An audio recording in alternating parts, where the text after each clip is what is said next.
So hello guys, this is my first video on YouTube. So topic is cardiac action potential.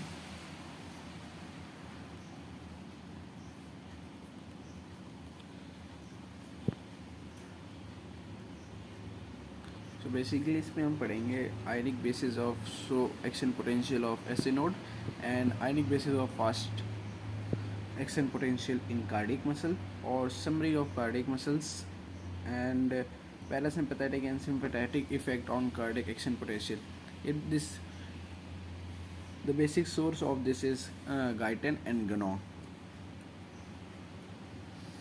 So starting से शुरू करते हैं कि heart cardiac action potential की बात हो रही तो हार्ट में होता क्या है. हार्ट में बेसिकली दो टाइप ऑफ टिश्यूज़ होते हैं. एक होता है कंडक्टिव टिश्यूज़ और सेल्स, वाइल दूसरे होते हैं कॉन्ट्रैक्टाइल टिश्यूज़ या सेल भी बोल सकते हैं. हमको बेसिकली इसका ओवरव्यू देखें. कॉन्ट्रैक्टाइल जो टिश्यूज़ होते हैं, दीज आर नोडल टिश्यूज़ जो कि हमारे पेस मेकर्स होते हैं, like SA node, AV node. और इसमें बेसिकली कार्डियक मसल फाइबर्स आते हैं. इनकी रेस्टिंग मेम्ब्रेन पोटेंशियल -85 मिलीवोल्ट होती है और इनका स्पाइक पोटेंशियल +20 मिलीवोल्ट होता है. फायरिंग लेवल -70 टू -75 मिलीवोल्ट होता है. ये बेसिकली ओवरव्यू है. अब जाहिर सी बात है, हार्ट में दो टाइप के सेल्स या टिश्यूज़ हैं, तो दो टाइप के फिर तो एक्शन पोटेंशियल भी होने चाहिए. तो दो टाइप के एक्शन पोटेंशियल भी होते हैं. एक होता है स्लो एक्शन पोटेंशियल, एक होता है फास्ट एक्शन पोटेंशियल.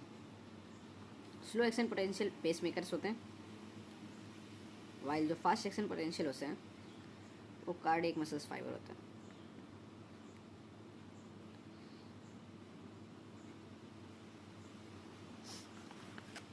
अब बात स्टार्ट करते हैं SA नोड के बारे में. तो SA नोड होता क्या है?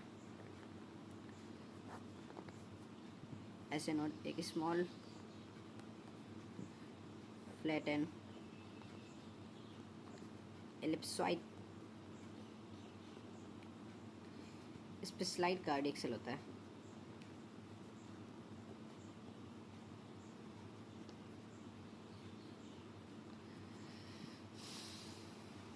सॉरी, कार्डियक मसल होता है. इसकी डायमेंशंस क्या होती हैं? डायमेंशंस 1, 3, 15, मतलब 1 mm thick, 3 mm with, 15 mm इसकी लेंथ. लोकेशन होती है superior, posterior lateral wall of right atria and immediately below, मतलब जहाँ सुपीरियर वीना कावा ओपन होती है उसके जस्ट बगल में प्रेजेंट होता है. लिख देता हूँ यहाँ पूरा. Immediately below and lateral to superior vena cava. Okay, done. अब बात आती है कि action potential, ionic basis of action potential पढ़ते हैं. Ionic basis of slow action potential of SA nodes होता क्या? तो इसको मेरे साथ साथ बनाइएगा, आपको समझ में आ जाएगा पूरा कैसे होता है ये. सर ग्राफ कुछ दिखने में ऐसा होता है.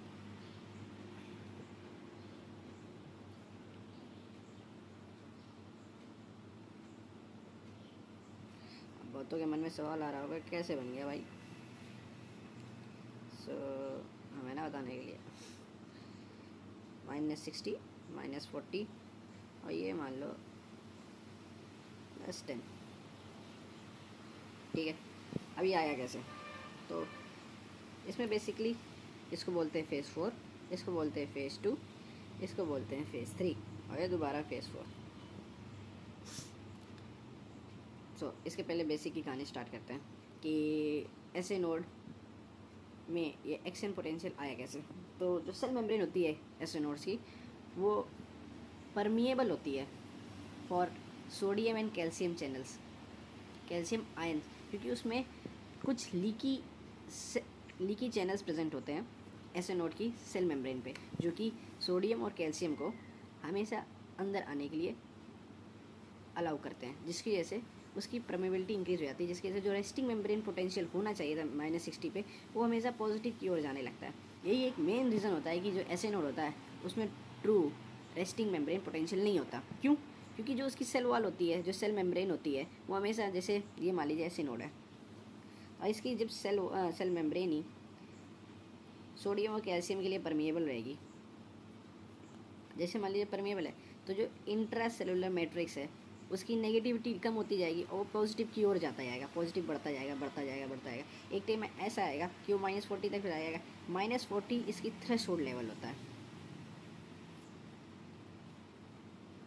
थ्रेशोल्ड लेवल है। जैसे ही ये यहाँ तक पहुँचेगा, तुरंत जो calcium L type calcium channels होते हैं वो ओपन हो जाएंगे। अगर एल टाइप कैल्शियम चैनल हो गए तो तुरंत डीपोलराइजेशन स्टेट आ जाएगी। ये डीपोलराइज्ड हो गया। अब ज़्यादा देर तो डीपोलराइजेशन हो नहीं पाएगा, क्योंकि कैल्शियम चैनल भी बंद हो जाते हैं। जैसे ही कैल्शियम चैनल 100 से 150 मिली सेकेंड के अंदर बंद होंगे, तुरंत पोटेशियम चैनल्स ओपन हो जाएंगे। जैसे ही पोटेशियम चैनल्स ओपन होंगे, पोटेशियम इफ्लक्स होता है, यहाँ से पोटेशियम आउट होगा। पोटेशियम आउट हुआ तो जो पॉजिटिविटी मेंटेन हुई थी मैट्रिक्स में, वो धीरे धीरे कम होती जाएगी, एक लेवल पे -40, 55 तक आ जाएगी। 55 तक उसका नॉर्मल मेम्ब्रेन पोटेंशियल होता है। लेकिन जो पोटेशियम चैनल्स होते हैं बड़ी धीरे धीरे बंद होते हैं, जिसके वजह से कुछ सेकंड और खुले रहेंगे। अगर वो ज़्यादा खुले रहे तो स्टेट हाइपर पोलराइज हो जाएगी। जैसे ही सेल अपनी हाइपर पोलराइज स्टेट में जाएगा, तुरंत फनी चैनल्स एक्टिवेट कर देगा, फनी चैनल्स ओपन हो जाएंगे। फनी चैनल्स ओपन हो गए। फनी चैनल्स का बेसिकली नाम और काम क्या होता है जान लेते हैं। फनी चैनल्स को फनी इसलिए बोलते हैं क्योंकि ये सोडियम को अलाउ करता है सेल के अंदर, और कैल्शियम, सोडियम और पोटेशियम को अलाउ करता है। अब ये फ़नी क्यों रखा गया है? क्योंकि जो सोडियम होता है वो हमेशा डीपोलराइजेशन के काम आता है, लेकिन यहाँ पे सोडियम हाइपरपोलराइज स्टेट में हाइपरपोलराइज स्टेट में आ रहा है, वो भी सेल के अंदर, जिसकी वजह से सेल की नेगेटिविटी कम कर रहा है। न्यूट्रलाइज करने के लिए सोडियम और पोटेशियम आएंगे। ये फ़नी चैनल्स कुछ देर के लिए ओपन रहेंगे। जैसे ये मान लीजिए हाइपरपोलराइज स्टेट है, ठीक, तो कुछ समय के लिए सोडियम और पोटेशियम सेल के अंदर आना शुरू हो गए, तो ये उसको पॉजिटिव की ओर लेके जाएंगे। जैसे लेट सपोज कर लेते हैं 50 तक उसको ले गया, लेकिन ये पूरे टाइम तक थ्रेशोल्ड तक नहीं लेके जा पाएगा। तब इस टाइम पे आएगा T type calcium channels. T type calcium channels क्या करते हैं? टी टाइप से नाम से समझ होंगे, ट्रांजिएंट टाइप कैल्शियम चैनल्स। ये तुरंत ओपन होंगे और सेल को तुरंत थ्रेशोल्ड तक टच करा देंगे। जैसे ही सेल थ्रेशोल्ड में पहुँचेगा, थ्रेशोल्ड में आते ही जो एल टाइप कैल्शियम चैनल्स है वो एक्टिवेट हो जाएंगे और दोबारा से स्टेट शुरू हो जाएगी, दोबारा से साइकिल रिपीट होने लगेगी। अब शुरू करते हैं ionic basis of fast action potential. Ionic basis of fast action potential, तो इससे ग्राफ कुछ ऐसे है।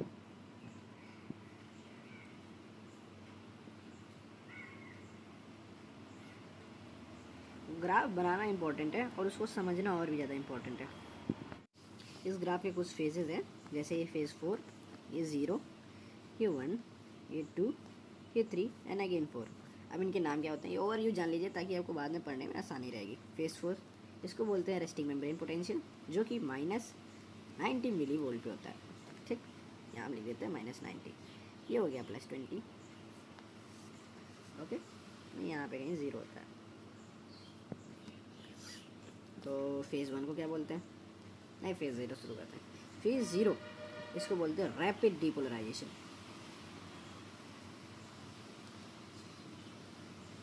फेज़ 1 को क्या बोलते हैं?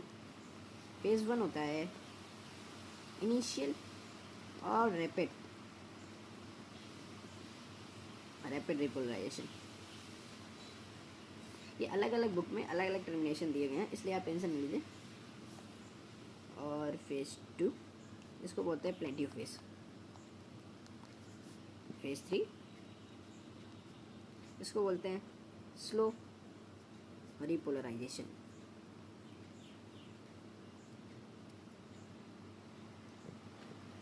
तो आपके दिमाग में आ रहा होगा क्वेश्चन कि भैया इसकी रेस्टिंग मेम्ब्रेन पोटेंशियल ट्रू है, क्यों? क्योंकि इसकी रेस्टिंग मेम्ब्रेन पोटेंशियल मेंटेन करता है सोडियम पोटेशियम पंप। ठीक,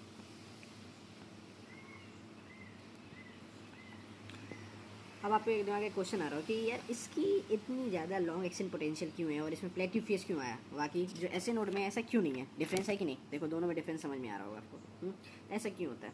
और कार्डियक मसल्स में बेसिकली देख देता हूँ यार पूरा, ऐसे समझ में नहीं आएगा। कार्डियक मसल्स में एक्शन पोटेंशियल मेंटेन करने के लिए या एक्शन पोटेंशियल लाने के लिए बेसिकली दो चैनल्स इन्वॉल्व होते हैं। कौन कौन से? पहला सोडियम वोल्टेज गेटेड चैनल, हर जगह का मशहूर, हर जगह का भाईचारा। ये हो जाता है मेनली डीपोलराइजेशन के काम आता है, डीपोलराइजेशन। ठीक, और दूसरा होता है L type calcium channel, L type calcium channel. ये हमारे भाई प्लेट्यू, इन्हीं के कारण होता है जो प्लेट्यू बन पाता है। बात आती है कि भाई ये इसका नाम एल टाइप क्यों है? इसको बोलते हैं लॉन्ग लास्टिक, लंबे समय तक टिके। तो जैसे आपने ऐड में सुना ही होगा लंबे समय तक टिके, वही वाला है लॉन्ग लास्टिक। इनका ये होते क्या? ये आलसी होते हैं। एक तो पहले तो बड़े धीरे धीरे खुलते हैं, slow to open and last to close, and last to close. अब समझिए, पहले तो रेस्टिक मेम्ब्रेन पोटेंशियल मेंटेन करके रखी किसने? हमारे सोडियम पोटेशियम पंप। जिन देखिए रेस्टिंग मेम्ब्रेन पोटेंशियल पे तो मेंटेन रहता है कार्डियक मसल एट -90 मिलीमोल। ये मेंटेन कौन करता है? जैसे मैंने बताया सोडियम पोटेशियम पंप। अब थोड़ा सा स्टिमुलस आया, ये अपने फायरिंग लेवल पे गया। जैसे ही अपने फायरिंग लेवल पे जाएगा तुरंत फास्ट सोडियम चैनल्स ओपन हो जाएंगे। फास्ट है तो तुरंत पोटेंशियल में चेंज ला देगा, सीधा स्पाइक करेगा +20 तक। जैसे +20 पे पहुँच गया तो भाई इसका डीपोलराइजेशन स्टेट कंप्लीट होने वाली थी, लेकिन ऐसा होता नहीं है। सब सोचते हैं कि हाँ डीपोलराइजेशन ख़त्म, लेकिन ना, अब तो डीपोलराइजेशन के आगे का काम शुरू होगा जो कि डीपोलराइजेशन के अंदर ही आता है। अब जैसे कि हमने देखा यहाँ फास्ट सोडियम चैनल्स ओपन है, जिससे कि सोडियम बिल्कुल फुल रफ्तार में अंदर जाता जाएगा सेल के। ये सेल है, अगर फुल रफ्तार में सोडियम अंदर जाता गया तो पॉजिटिव पॉजिटिव पॉजिटिव, लेकिन एक समय में आके इसको भी तो बंद होना पड़ेगा। ये बंद हो जाता है +20 मिलीवोल्ट तक। जैसे यहाँ पे आ जाएगा तुरंत रिपोलराइजेशन की स्टेट स्टार्ट होने थी तुरंत। जैसे रिपोलराइजेशन स्टार्ट होगा तुरंत जो पोटेशियम चैनल्स होते हैं वो ओपन हो जाएंगे। ये दोनों जगह रिपोलराइजेशन का काम पोटेशियम को ही मिला है। पोटेशियम चैनल तुरंत ओपन होंगे, efflux of potassium ion outwards, बार बार पॉजिटिव निकलता रहेगा, बार पॉजिटिव आने लगा। तो ये तो फास्ट ओपनिंग थे, लेकिन जो कैल्शियम थे, मैंने कहा था रिपोलराइजेशन में इसमें इंपॉर्टेंट कैल्शियम है। तो जो कैल्शियम थे, कैल्शियम का नाम ही क्या था? L type, slow to open. तो भाई ये थोड़ी देर जैसे ये थोड़ा सा नीचे आ जाएगा तब ये जाके ओपन होंगे। जब ओपन होंगे तुरंत एक प्लेट्यू मेंटेन कर देंगे। अभी आपको समझ नहीं आ रहा कि प्लेट्यू कैसे बन गया। जैसे मान लीजिए एक पोटेशियम है, पोटेशियम चाह रहा था कि नेगेटिव की ओर जाए, इसकी इंट्रासेलुलर मेम्ब्रेन नेगेटिव हो जाए, लेकिन जो कैल्शियम था वो पॉजिटिव सेल के अंदर ला रहा था, तो चाह रहा था इसकी जो इंट्रासेलुलर मैट्रिक्स है वो पॉजिटिव की ओर जाए। ये पॉजिटिव ले जा रहा था, ये नेगेटिव की ओर ले जा रहा था। तो दो ओवरऑल क्या हुआ, इन दोनों ने एक दूसरे को न्यूट्रलाइज करके एक प्लेट्यू फेस क्रिएट कर दिया। ठीक, इसको बोलते हैं हम प्लेट्यू फेस। जैसे ही प्लेट्यू फेस आ गया, लेकिन ये भी तो है, कैल्शियम चैनल्स भी तो बंद होंगे। कैल्शियम चैनल्स 100 से 150 मिली सेकेंड के अंदर बंद हो जाते हैं। अगर ये बंद हो गए फिर क्या होगा? जैसे ये बंद हो जाएंगे, पोटेशियम तो बाहर जा ही रहा था, जाते जाते तुरंत पोटेशियम सारा बाहर निकल जाएगा और सेल दोबारा अपनी रेस्टिंग मेम्ब्रेन पोटेंशियल पे मेंटेन हो जाएगी। ठीक, समझ गए? इसको बोलते हैं फेज़ 4, इसको बोलते हैं फेज़ 1 2 3 4। याद करने का तरीका 0 1 2 3 4 खत्म। अब मैं लिख देता हूँ कि कौन सी स्टेट क्या होती है और किस में क्या चैनल्स काम कर रहे हैं। फेज़ 4 जो कि रेस्टिंग मेम्ब्रेन पोटेंशियल होती है -90 मिलीवोल्ट पे, इसको मेंटेन करता है सोडियम पोटेशियम पंप। ये हर जगह रेस्टिंग मेम्ब्रेन पोटेंशियल मेंटेन करने में काम आता है। फेज़ 0 जो कि होती है डीपोलराइजेशन की स्टेट, डीपोलराइजेशन। ठीक, डीपोलराइजेशन लाने में कौन हेल्प करता है? Fast opening of sodium channels. ये डिफरेंस याद रखिएगा, जो उसमें डीपोलराइजेशन ला रहा था वो कोई और था, वो थे एल टाइप कैल्शियम चैनल्स। इसमें ला रहे हैं fast opening of sodium channels. ये फास्ट ओपनिंग है तभी एकदम से स्पाइक क्रिएट होती है, वरना उसमें स्लो टाइप थे तभी उसमें एक स्लोप क्रिएट होता है ऐसे। बाकी ये फास्ट ओपनिंग तो इसमें तुरंत पीक करेगा। फेज़ 1 इसको बोलते हैं रैपिड एंड इनिशियल रिपोलराइजेशन। ठीक, ये बेसिकली किसके कारण होता है? Opening of potassium channels. Potassium channels open हुए तो सेल के अंदर पोटेशियम ज़्यादा है तो बाहर जाएगा, मतलब इफ्लक्स ऑफ पोटेशियम। याद रखो, तुम लोग राइटिंग एक बार निगलेक्ट कर देना और थोड़ा स्पेलिंग भी। मैं आज पहली बार बना रहा हूँ ये, तो अगली बार से मैं सब कुछ डिज़ाइन करके रखूँगा पहले से। फेज 2 होता है प्लेट्यू फेज। ये बेसिकली किसके कारण होता है? कौन कौन से चैनल होते हैं? पहला एल टाइप कैल्शियम चैनल्स, ठीक। दूसरा क्या था? दूसरा क्या था? Potassium channels. और फेज 3 होता है पोटेशियम चैनल्स के कारण, क्योंकि तब तक तो कैल्शियम बंद हो गया था, इसी वजह से तुरंत ये सेल को नीचे नेगेटिव की ओर ले आता है। समझ गया? अब इसमें एक इम्पॉर्टेंट ये बात आती है कि ये फेज़ 4 फेज़ जो हमारा प्लेट्यू फेज़ है, ये यहाँ क्यों है, इसकी महत्वता यहाँ क्या है? तो सबसे इम्पॉर्टेंट बात, फेज़ 2 बेसिकली कार्डियक मसल को टिटनाई से बचाता है। कैसे? जैसे मान लीजिए जो हमारा एस नोड था, वो तो इम्पल्स बार बार जनरेट करता है, क्योंकि वो सेल्फ जनरेटिंग है, वो ऑटोरिदमिक सेल है, वो अपनी इम्पल्स बार बार जनरेट करेगा। अगर जिस रफ्तार से वो इम्पल्स जनरेट कर रहा है, तो उस रफ्तार से कार्डियक मसल को बार बार स्टिमुलेट होकर बार बार उसका जवाब देना चाहिए, लेकिन नहीं, वो अपना एक प्लेट्यू फेस क्रिएट कर देता है, जिसकी वजह से, हाँ एक चीज़ और बताया तो मैं, कार्डियक मसल का ये फेज़ पूरा होता है एब्सोल्यूट रिफ्रैक्टिव पीरियड, और ये फेज़ होता है रिलेटिव रिफ्रैक्टिव पीरियड। अब आपको डिफरेंस समझ में आएगा। एब्सोल्यूट रिफ्रैक्टिव पीरियड क्या होता है? एब्सोल्यूट रिफ्रैक्टिव पीरियड वो पीरियड होता है जिसमें सेल कोई भी दूसरा स्टिमुलस नहीं ले सकती, भले वो सुपरा थ्रेशोल्ड हो या सब थ्रेशोल्ड या थ्रेशोल्ड लेवल का स्टिमुलस क्यों ना हो, सेल दूसरा स्टिमुलेशन लेके नहीं ले सकती। बाकी जो रिलेटिव रिफ्रैक्टिव पीरियड है, उसमें सेल दूसरा स्टिमुलस ले सकती है। इस पीरियड में अगर सेल कोई स्टिमुलस नहीं ले सकती, तो कोई भी नया एक्शन पोटेंशियल जनरेट नहीं होगा, जिसकी वजह से टिटनेस और टिटनाई होने के चांसेस ही खत्म हो जाएंगे। ठीक, बाकी आपने स्केलेटल मसल देखा होगा, स्केलेटल मसल का ग्राफ कुछ यूँ बनता है, तो उसमें जो डीपोलराइजेशन स्टेट होती है उस पर, और रीपोलराइजेशन स्टेट, उसके बीच में यहाँ पे होता है ARP, मतलब एब्सोल्यूट रिफ्रैक्टिव पीरियड, और इतने में होता है RRP, रिलेटिव रिफ्रैक्टिव पीरियड। तो इस स्टेट में आके तुरंत, अगर मान लीजिए थ्रेशोल्ड से लेवल स्टिमुलस ज़्यादा आया, थ्रेशोल्ड से ऊपर आया, सुपर थ्रेशोल्ड आया, वो तुरंत स्टिमुलेशन लेके जनरेट हो जाएगा। अब बार बार करते करते एक पीरियड आएगा कि उसमें टिटनाई जनरेट हो जाएगी, स्पाज्म क्रिएट हो जाएगा। ठीक, लेकिन जो कार्डियक मसल होता है उसमें नहीं हो सकता, क्योंकि उसमें एक प्लेट्यू फेस, एक पॉज फेस के कंपनसेटरी पॉज फेस क्रिएट कर देता है, जिसकी वजह से वो टिटनेस से बच जाएगा। ये हम आने वाले चैप्टर में देखेंगे, ये मैं अभी आपको बस ओवरव्यू बता दिया कि प्लेट्यू की इंपॉर्टेंस क्या होती है। ठीक, बाकी ये दोनों बेसिकली ग्राफ थे, ये काफ़ी इंपॉर्टेंट है। अब बात आती है कि पैरासिम्पैथेटिक और सिम्पैथेटिक इफेक्ट क्या होता है। Parasympathetic and sympathetic effect.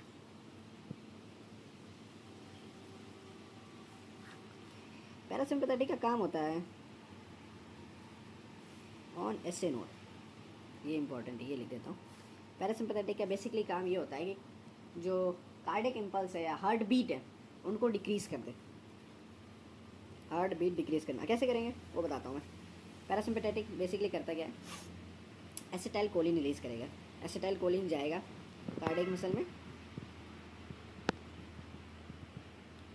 और वहाँ जाके दो काम करेगा। पहला, पोटेशियम चैनल्स थे उनको ओपन कर देगा, और जो कैल्शियम चैनल्स थे उनको क्लोज कर देगा।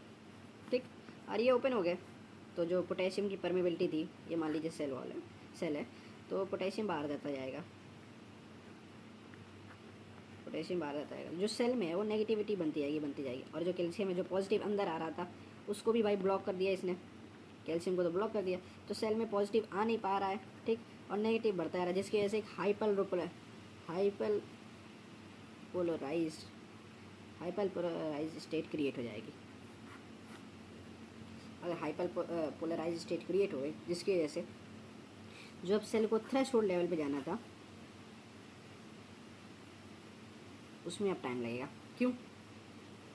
इस सेल को अब ज़्यादा सोडियम और कैल्शियम आयन चाहिए होंगे थ्रेशोल्ड लेवल पे पहुंचने के लिए, जिसकी वजह से कार्डियक इम्पल्स डिक्रीज़ हो जाएगी, जिसकी वजह से overall cardiac heart beat decrease होने लगेगी। वाइल पैरासिम्पैथेटिक क्या करता है, नहीं सॉरी सिंपैथेटिक पैरासिम्पथेटिक में मैं बोल चुका।